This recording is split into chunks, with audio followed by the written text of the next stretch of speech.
Welcome back, everybody. Derrick Soo, your East Oakland advocate.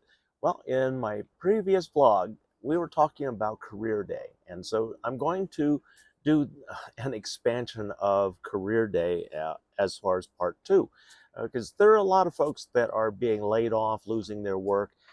They're in white collar jobs, whether it be in government or in the private sector. But right now, a lot of people are losing their job and they're wondering what they're going to do. And so those were white collar jobs. And 47, he's just wiping out jobs left and right. And so we have to look at other options. And the most stable options over the course of time have always been in the construction trades or very specific um, industries. I was fortunate enough when I was coming up through school that we still had industrial arts, and I still am a big supporter of industrial arts being put back into our public schools. And the reason why I support that is number one, it allows a person who completes high school, gets their uh, diploma, it allows them to go from high school directly into uh, an industry. Uh, uh, I had the opportunity to go into the electronics industry, which was one of the newest and fastest growing industry at the time. I had a scholarship to go to MIT, which I turned down, and um, I had the ability to, because of the class that I had in my senior year at Oakland High School, I was a certified assembler. So I could go to any of the emerging tech uh, uh, companies down in Silicon Valley and apply for work. And I would have started at an assembler, uh, at, at the very least, an assembler tech number two or assembler tech number three, possibly. And so that would mean significantly more money. However, I didn't do that, but I stayed connected to the industry through other means. Some other uh, things that I learned along the way was drafting. Drafting serves me a lot to today. Uh, like right now, I'm drawing up, making the drawings for the platform that I'm designing, that I'm going to actually build right here as part of my new home uh, for the next year. And it's going to be all solar powered. And so other parts of my career and also early teachings come into play. Electronics comes back again. And so I have a couple of different options, which I'm going to employ in the construction of this tiny home or micro home here. The micro homes are fully energized, meaning that they're off-grid solar powered. So I'm designing my electrical system for the entire home, including the water pumping system.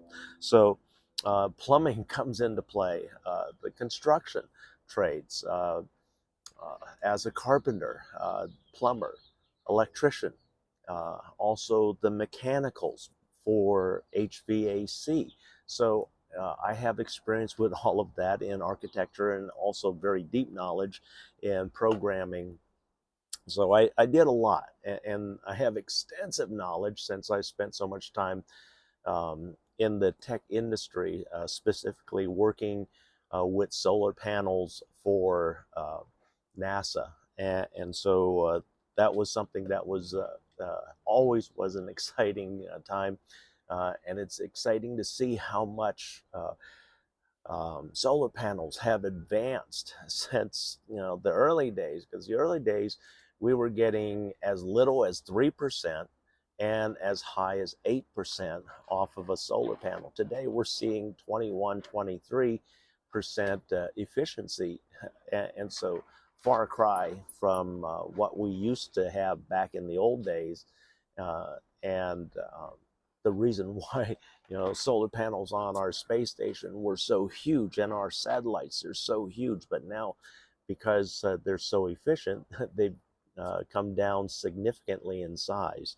So if you're new out of high school, you're not sure what kind of industry that you want to get into or what kind of career, uh, consider like my stepson. He was one of those kids that didn't know what he wanted to do, but but he had him and his friends had a deep interest in vehicles, cars, specifically fast, cool hot rods. And so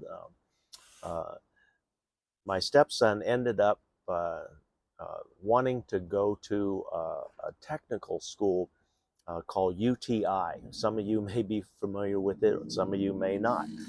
UTI UTI is Universal Technical Institute, and they have a lot of different types of careers that they can train you for. But my stepson chose to become an ASE certified mechanic, and then he also took diesel mechanics and hydraulics there. And what was also unique at Phoenix, Arizona, they have a NASCAR program, so you can actually train for NASCAR. There are a lot of big demands for mechanics, shop managers, and everything in the automotive industry. Six-figure income, uh, that's that's pretty normal. And I'll give you an example. Tommy, which was my stepson's best friend, who attended UTI in Arizona. They attended together. But the difference was after they got through the basic automotive ASE certification, Tommy went to NASCAR, and and um, my stepson, he went into heavy equipment, the diesel mechanics and hydraulics. So that's where they differed. But here's the difference. Tommy, he the offer from UTI, once you become a graduate at UTI, they have permanent lifetime job placement assistance from UTI. And the nice thing about UTI is that they're all over the country. Here in California, we even have one that's not too far away. And Sacramento is not that bad. It's still, pretty close by for a technical college. And the prices aren't cheap. So but the nice thing is, here's what's interesting. You become a graduate of UTI, you are still in debt to whatever your student loan is. My stepson, he wasn't burdened with that because I paid the full ride out of my pocket, and so he never was burdened with that bill. But Tommy was, and so Tommy, he went to work for Range Rover as a mechanic. Well, he was a basic mechanic, but he stayed with Range Rover for the 5 years. And over the course of 5 years, they paid off his UTI student loan. And then not only that, but also Tommy gained factory knowledge that only a factory mechanic, an employee, will gain for Range Rover. And so eventually what happens, Tommy did extremely well.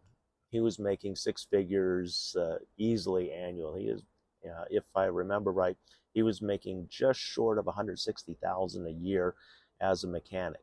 And then when he became a shop manager, a shop uh, uh, over all of the mechanics, he became essentially the lead mechanic at Range Rover after it was 8 years, and so he had some significant time, and he's making 212,000 a year uh, for his income. So he makes a significant income as a lead uh, uh, master mechanic for Range Rover.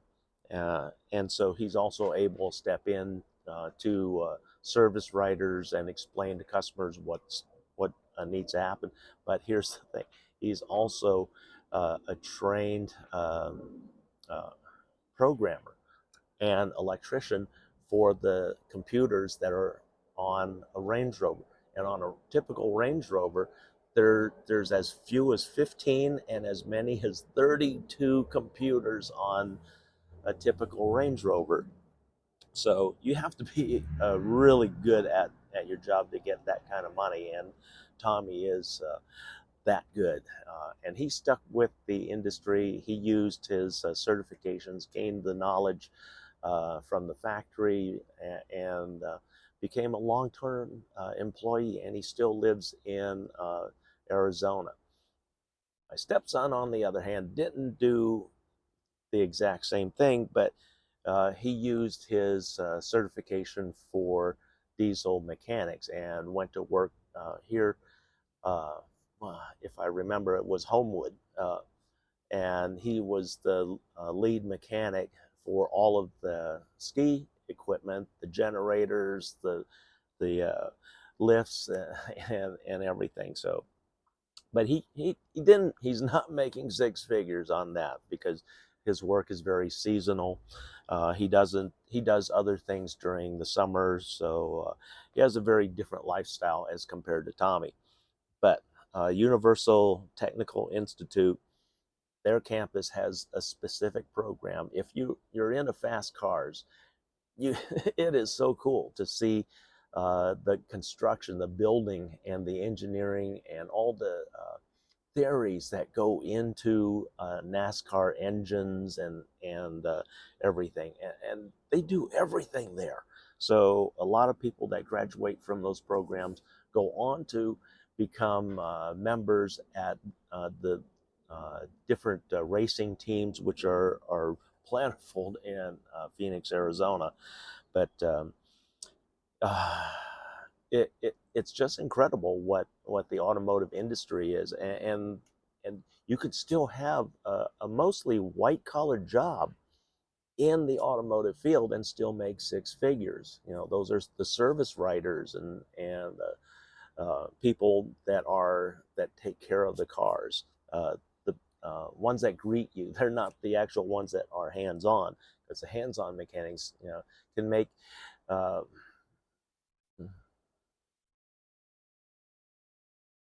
typical mechanic will make somewhere between, in the beginning, about 65,000 a year, and then over the course of time can move up to about 90,000.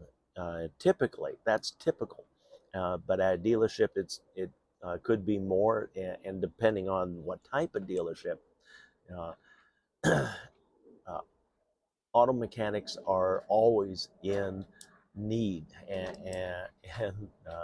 dealerships are always looking for new and good mechanics, and you get a lot of offers from when you graduate from UTI. So you have a lot of different options for job opportunities. So uh, for those of you that are new, that's one way to get into the automotive industry. Another one is through the military. You can gain a lot of experience through the military. I gained a tremendous amount of knowledge with my time working alongside the military. I wasn't what is considered a uniform combatant.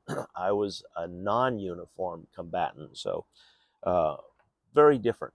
And so I was one of those people that worked behind the scenes, one of those industries that really pay a lot in the beginning.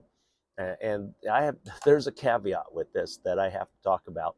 Uh, there was a really, really big need for air traffic controllers in the early 80s. And if you go back and look at who the president was and what happened on that, that was when Ronald Reagan became the president of the United States, air traffic controllers across the nation said that they would go on strike, which they did. And President Reagan was one of those that was a union buster. And he broke that union. He told them, "You either get back to work or I'm going to terminate all of you." He was a jerk, just like 47 is. There was no negotiation, and then when the deadline passed, he said, "Okay, you know, uh, those they forfeited all their jobs," and they did. Across the entire nation, there were only about 1,100 air traffic controllers across the nation to oversee um, your safe travel if you were traveling by air at the time. And so the Air Force and the Army took control of a lot of the air traffic controlling, because there was a huge shortage. There were over 10,000 air traffic controllers that were instantly terminated, and so they had to be replaced. I looked at uh, one of those jobs, and here's the thing: you have to be young for this. This is not a type of job. If you're at the time when I first really seriously looked at it, I was already past the prime on there, and by the time I graduated, it wouldn't have been worthwhile for me, because I got in too late. The air traffic controlling, if you want to get into that early, I really say you need to get into that early, because by the time you're 35, you're out of the main towers like at SFO or Oakland. You're not in the main towers. You're in the smaller towers, the light plane traffic, and so um, you're mostly retired at that time, but you're making six figures because it is a high stress job, and that's one of the things that they kept pushing on you during the orientation. This is a very high stress job, and it's not cut out for everybody. But if you make it into the air traffic control towers and you're there for a year, you're making a six-figure income. And by the time you're 35, you're retired, you can go back to school and train for another career. So, and go into that and have a second career. But the nice thing about the air traffic controller back then, you had a pension. You had a pension which followed you, and it was 80% of what you made at your retirement day. So that's extremely good pay, and you had medical benefits. Uh, I don't know what it is today, but I'm sure it's similar to that, because it is a very high stress job, and you don't see old air traffic controllers. They don't exist there. Um, if they're only in a supervisory capacity, and that's it. They're not actually telling planes what to do, where to go, or anything like that. um, Another one which is really good, avionics. If you're That's the brains and all the electronics that make a plane fly. uh, I worked for a while on the avionics, a certain type of avionics that was in our military helicopters, and then it was later employed in some of our other equipment. But it all comes back down to a lot of the things that caught my interest early. Science already had my interest. I was really good mentally at mixing things and making things go boom. In fact, I was so good at the age of by the time I was the age of 8, that my grandfather had to take away my chemistry set, and because I was that good at making things go boom. And he was getting pretty nervous about uh, what was happening. So they took my chemistry set away, and so I had to find other interests. I and I did, and um, I thank a lot of the public schools back then, from grade 7 up through 12 through the public school system, because that's what really caught my interest in anything. All the other academics was easy for me. Math wasn't a big deal. English, I pretty much breezed through that. History, I was pretty good at already. Um, so there were a lot of things that were boring for me. All those academic classes were boring, and uh, uh, I ended up cutting a lot of those things out by my senior year. In fact, I didn't have any academic class. I had just had fun classes because I didn't need to even go to my senior year. But anyway, industrial arts classes need to be returned back to the public schools, starting from middle school forward.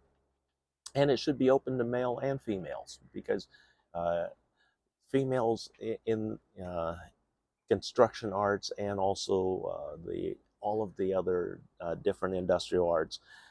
Those doors weren't open back when I was going to school. It was very segregated.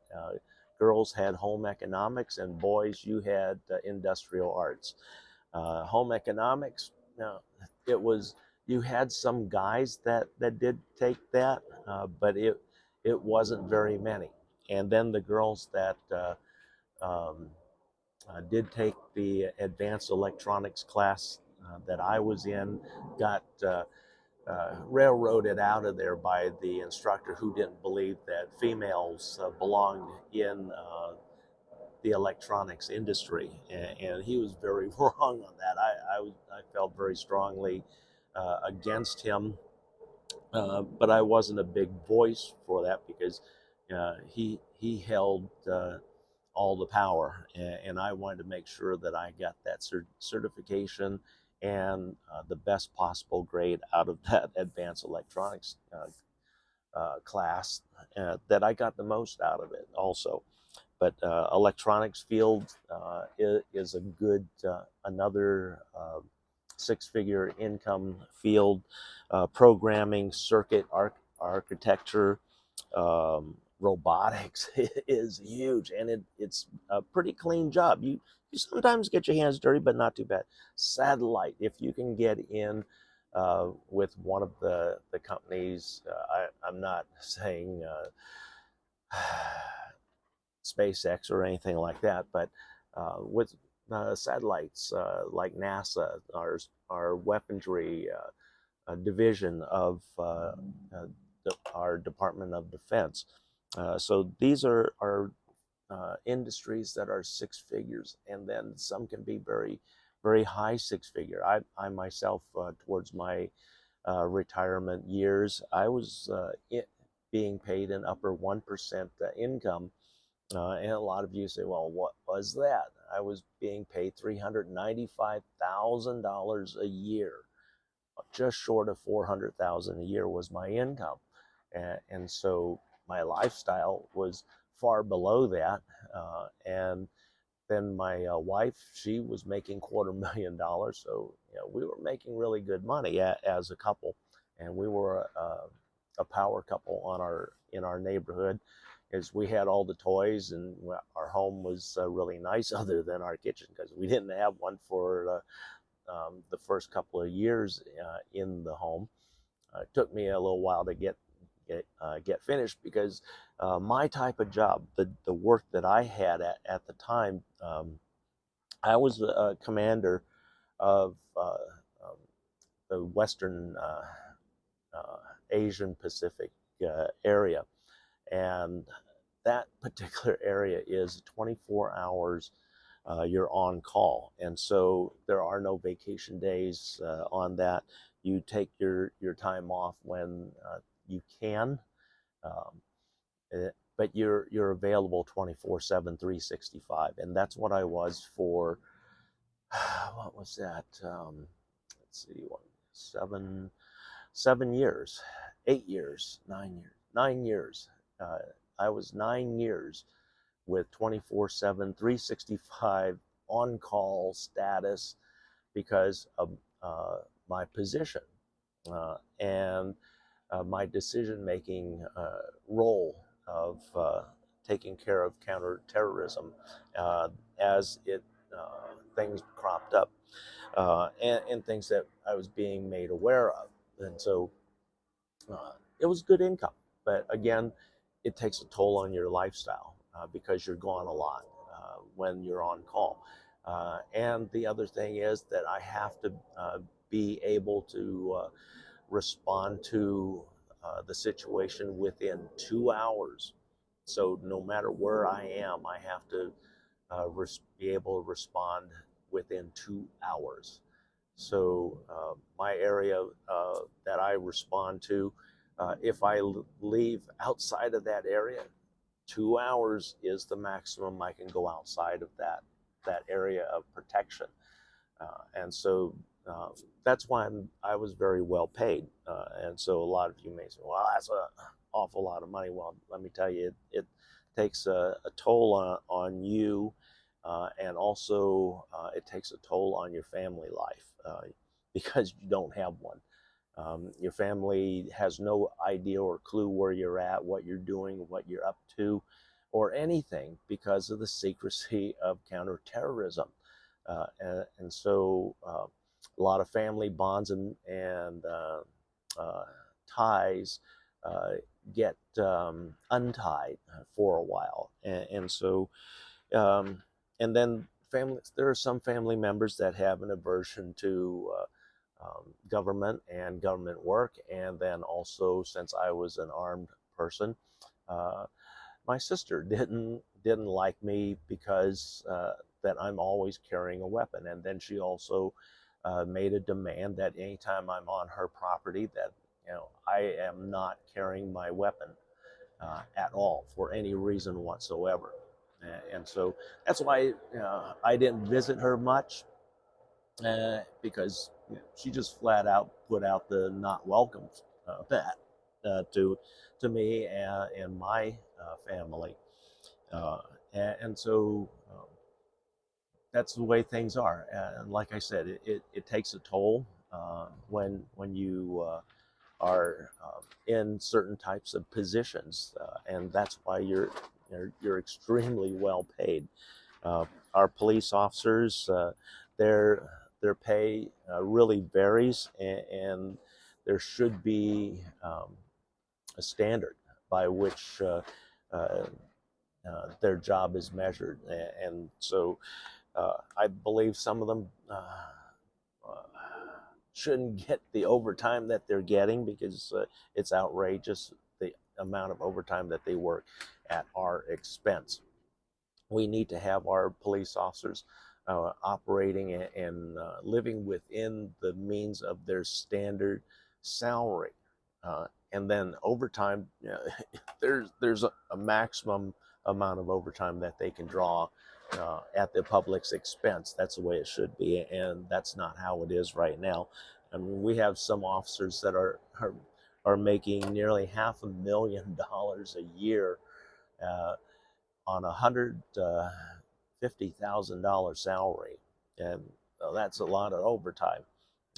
So that's something that needs to be addressed here with the city of Oakland, and we know that it happens quite often. There, it's not just one or two doing that; it's a lot of people, and that's why Oakland's budget is the way that it is, and it's a mess. But there are a lot of great careers out there. Uh, Air traffic controllers, avionic technicians. Um, there's carpentry, electronic, or the electricians, plumbers, all are making six-figure incomes. Um, and then also a lot of things that I'm going to be doing, building my home here. All of those different industries all combined into the project that you'll see develop here over the next few months. Thanks for joining me today. We'll be right back.